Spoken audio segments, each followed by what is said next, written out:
You know who I can't stand?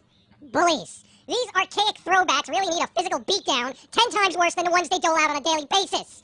I am so sick of turning on the news and hearing about some random bully story detailing how some poor kid is getting abused by some genetic defect.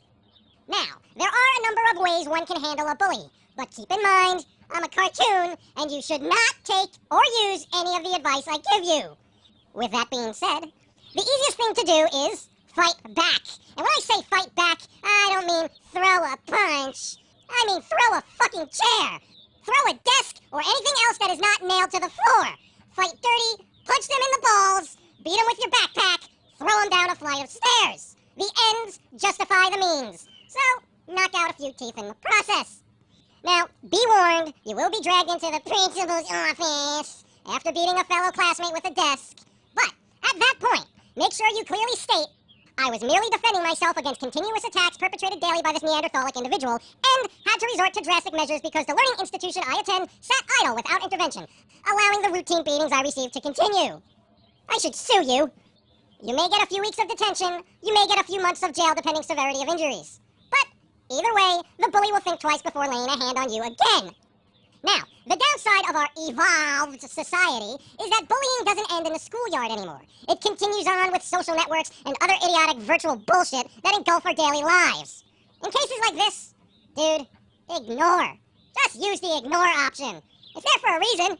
However, if the stupidity persists, get parents involved.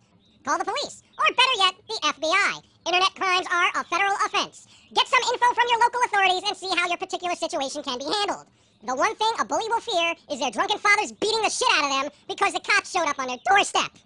And frankly, I wouldn't be too worried about the blowback from being labeled a rat by your peers. If they're not going to help you stand up to this jackass, then fuck them too. If they don't have your back, they can suck on your sack. It's a motto to live by. But Foamy, I don't want to ruin anyone's life because they were picking on me. Well, why the fuck not? If they're going to ruin your childhood, feel free to ruin their life. If you don't take a stand, you will forever look back on your school years as a horrible bucket of emotional shit you'll have to carry around with you for the rest of your life. Press charges, prosecute, and wave goodbye to them as they get transferred to another school. Or, preferably, a correctional facility with shady priests. Fuck them. You don't necessarily have to use your fists, just use your brain. Never throw the first punch, always have a witness, and aim for the balls. Seriously, aim for the balls! If you kick him hard enough, there's a good chance he'll lose the ability to create another generation of genetically debased offspring. You'd be doing the world and all its future geeks and nerds a valuable service. You're a humanitarian! Ball-kicking bullies, it's the new pest on after school.